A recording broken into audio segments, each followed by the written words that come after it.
I know you're nervous, overwhelmed, and afraid to begin homeschooling. But I want to make this promise to you. When you know how to do it, that fear will turn to confidence because we all become enthusiastic about doing what we're good at. And homeschooling is a craft. Master the skills, you master the craft. Master the craft, and you become excited about doing your job because you're good at it. And fortunately, it requires just one powerful skill to begin homeschooling the right way. And that skill is so powerful that it can save you thousands of dollars in wasted, mismatched curriculum. It will greatly reduce lost time and frustration from useless trial and error. It's going to eliminate homework battles. It's going to stop personality conflicts and keep mom from losing her ever living mind. I'm referring to the skill of observation. I'm Judith Jolma, and I'm the founder of Sophia Homeschool. We offer teacher training to homeschool parents, how to get a successful program going, how to keep it running, and then how to get back on track if you're ever stumbling. And when parents come to me and ask me how to homeschool, I know that they expect me to give them the top 5 rated curriculum on the market, but I can't do that. I teach skills for parents to learn how to become teachers. I don't do product reviews because you can choose many different products, and if you have the right skills, you're going to teach it well, and it's going to come naturally and bring joy to your family. Now, Miss Brenda was the best teacher that I ever met, and she taught me that in order to be an excellent teacher, you first have to be a student of the child. And after 35 years of experience in this community, I can tell you that a parent's observation skills can make or break their ability to teach. So let's take a few minutes to understand how observation can transform your homeschool. Now, when Miss Brenda was studying for her infant and toddler Montessori teacher certification, her instructor began the 6-week semester and summer semester in a very interesting way. She started it with a basket of lime. And as each student came in, she told them, take a lime, take it back to your seat. This lime is going to stay with you throughout the semester. And your assignment this semester is to observe the lime. It's going to be by your desk as you're listening to my lectures. It's going to go home with you and you're going to study it. You're going to take sketches of it. You can even name it if you like. Well, that's exactly what the students did. Over the next 6 weeks, they studied their little inanimate pet lime. They came to know every yellow or brown spot on this lime, the exact shade of green. Their fingers began to learn its odd little nodes and the sticky remnant from the grocery store sticker. And after a little while, they began to smell that slight pungent zip as the lime began to rot. But only for some of them. Others actually lost all fragrance altogether as it began to fossilize. What made the difference? Well, on the last day of the semester, the instructor once again greeted the students with a basket and told the students to return their lime to the basket, which the students did and returned to their seats. Then she called her students up one at a time and instructed them to find their lime out of the basket of about 40 others. Miss Brenda tells me that every student, without fail, was able easily to find their own lime. And this instructor understood what I wish every parent understood about being a homeschool teacher. Observation is the most important skill you can develop. Why? Because you must understand the child to the best of your ability if you're going to understand how he learns and what he already understands. Now, keep in mind that a child is like a rose. He's unfolding his petals as he grows, and he holds so many secrets not yet revealed about himself. Observation is the daily and lifelong task of the parent. You may have to reevaluate your student each year and make modifications to your approach, and that's okay. So long as you know the right questions to ask, he will reveal, however slowly, the answers. And then you simply grow with him. Now, over at Sophia Homeschool, I teach a 6-week class about how to get started with homeschooling. It's a really great class, and parents come to me at first with tears. They're feeling overwhelmed and afraid at the prospect of teaching their own children. But by the end of the class, they are fully confident because of the skills that they've learned. They've suddenly gone from insecure to absolutely competent in this craft. And I have the incredible joy of watching this transformation as they go from terror to excitement and peace of mind. So in this class, it's called the Foundations Workshop. We look at the child from several angles, and we bring in some experts, and we understand childhood development. And then we look at learning styles and how important they are. See, you must understand development with a keen sense of observation to pick up on undiagnosed learning disorders. So you're empowered to understand how homework battles are often rooted in a learning disability. And then what you're able to do to help that child within his learning disability. And sometimes they can overcome it entirely if parent knows what to look for. Now, there are some important details to know about your child before you begin homeschooling, because this is what it means to survey the scope of your project. Now, if I understand the development of a child, for example, I'm going to set up my classroom to make sure that a 5-year-old has lots of opportunity for movement. And if I know that I have a kinesthetic learner who likes to learn with his hands, well, I may not want to invest hundreds of dollars in an online academy.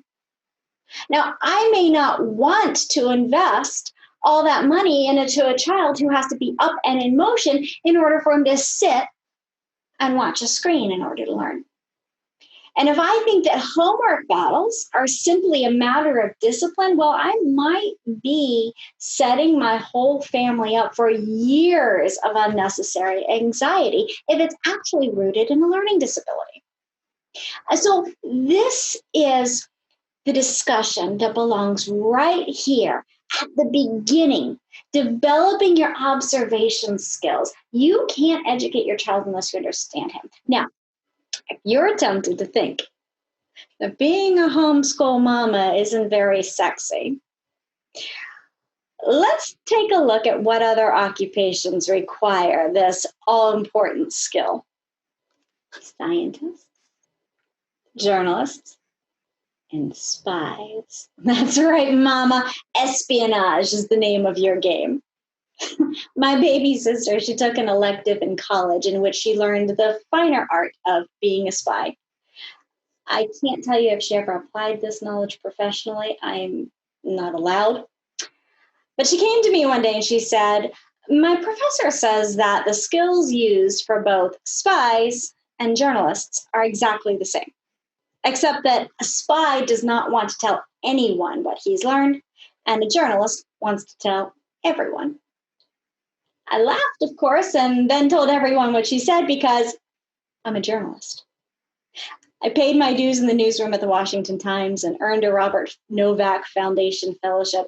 And I can assure you that observation is the key ingredient to espionage, journalism, and homeschooling. I recall my journalism instructor. He gave us a pop quiz one day to take home, and it contained questions like, what color was the carpet in the classroom? What was the pattern on the guest speaker's tie today? And who sat next to who? Understanding our surrounding and being alert to that was so important to a journalist, because when you are covering a rally, you have to be keyed into the slogans on the sign, who was there, and more importantly, who was not there, what was said and what was not said. This helped us to understand the meaning behind the story. So it's one thing to observe, and it's quite another skill to interpret the meaning behind your observations. And that's a skill that a fellow student taught me. We were taken into an office and given 15 minutes to create a profile of the person who owned that office, except that the person wasn't there and we didn't know who the office belonged to. Most of us wandered around the office, noting the color of the carpet and so forth. But one bright student, she sat in the chair and she observed the office through her imagination as if it belonged to her. And when it came time to report our findings, most of us said things like, well, this person really likes the color burgundy, but not this bright woman. She said, this person is left-handed, because the phone and the pen jar are set to the left of the keyboard. He bikes to work or exercises in the morning, I guess, due to the empty dry clean hangers on the back of the door. And he must be kicking a smoking habit, because there are an unusual number of gum wrappers in the wastebasket. Oh, and is he divorced? I see a whole lot of pictures of his children, but none of his wife. I was in awe. And as the years have gone by, I still wonder, what happens if we observe our children like this? How does the child play when left to himself? How does the child communicate? When he's frustrated, what does he do? What makes him laugh? Is he grumpy? What did he eat last? How much sleep is he getting? Oh, try this little experiment. Get down low and observe your home through the perspective of the child. Are you empowered to do your jobs? Oh, think about how frustrating it would be to clean your bedroom if you couldn't reach the hangers. Or fix breakfast if you couldn't reach the bowls. Or sit still if your little feet couldn't bend over the end of a chair. Observe how you speak to your child. Would you take instructions if someone spoke to you like that? Now, let me show you what happens in a typical educational setting where observation is not in the teacher's skill set. Parents all over the country were put in this unfortunate situation this year. Children were sent home from school suddenly and told to log on and watch their classes online, distance learning. Parents were directed to log in, follow the prompts, and their children would learn. This is a very American way of approaching any problem. Give it an appliance and expect the appliance to do the job that only an involved, observant adult can do. And when the computer-based learning system did not meet the child's learning style, maybe he needs to touch, feel, make mistakes in order to learn, the child began to act out. He considered the assignment a waste of his time because the knowledge wasn't getting into his understanding. By the way, did you know that it requires the hormone dopamine for anybody to retain information? If the child is not interested, he physically cannot learn. He became bored, frustrated, anxious, and misbehaved. Do you know what happens when a child feels like he's dumb because he doesn't know how to do what he's being told to do? Well, of course, the child respectfully comes to you and he says, Mom, the math assignment is so abstract that I simply cannot fathom what you're trying to teach me. And I'm embarrassed to tell you so because you've tried so hard 5 days in a row and I still don't get it. And I really wish that I could just learn in a concrete, hands-on way because I'm a kinesthetic learner. No, the child doesn't say any of that. Instead, he turns and he punches his baby sister so that you'll send him to his room and he'll get out of the work. They're more clever than we realize. So then you call your friend and you say, my child's personality and mine clash. He just doesn't learn from me. I'm going to have to send him back to school. Oh, let me tell you something. God designed children to learn best from their parents. They love you and they want to be just like you. Have you ever noticed how your son imitates daddy's expressions? And your daughter, oh, she just loves wearing your shoes and lipstick. They are learning from you. And in their creative nature, they want to please you. Well, maybe they're learning a little bit too much from you. Have you observed your own example lately? Another reason observation is so important to our homeschooling.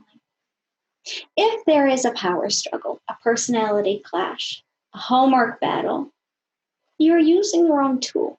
That's all that's going on here. If I have a nail to hammer in, and the only tool that I have in my toolbox is a screwdriver, well, I can get the nail in, but it won't be fun, and someone will likely get hurt in the process. Look, there are thousands of good math programs out there, literally thousands of ways to teach a 5-year-old how to read.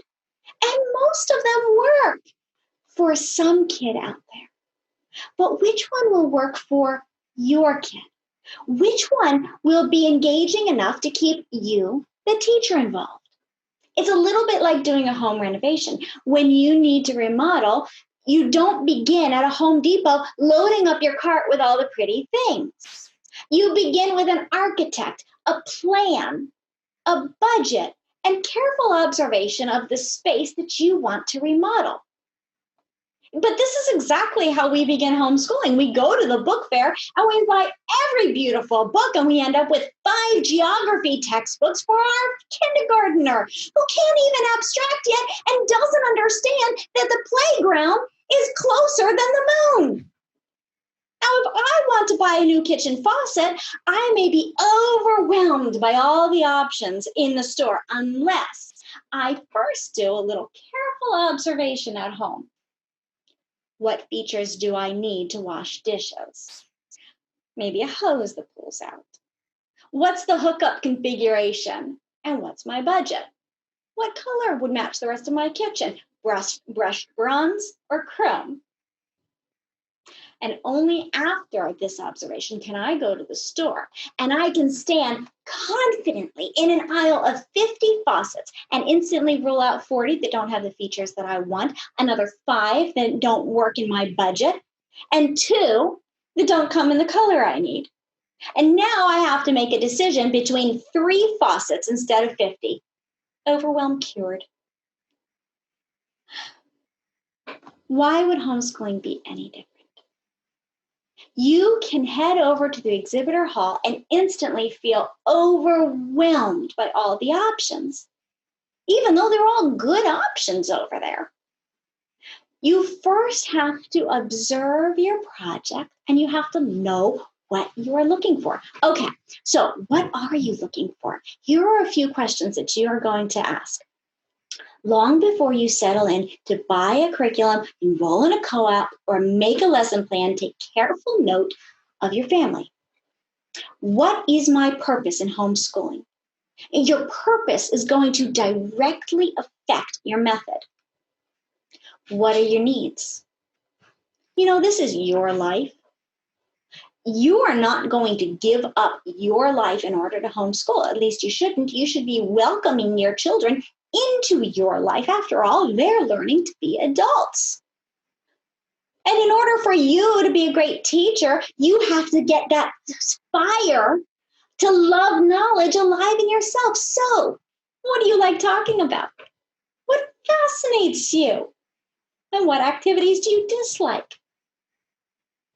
Do you work? How much time do you need to fulfill your other obligations outside of homeschooling?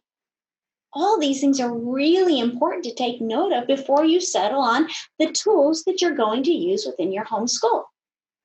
And we already talked about some of the things that you have to observe in your child. learning styles, interest, routine, development.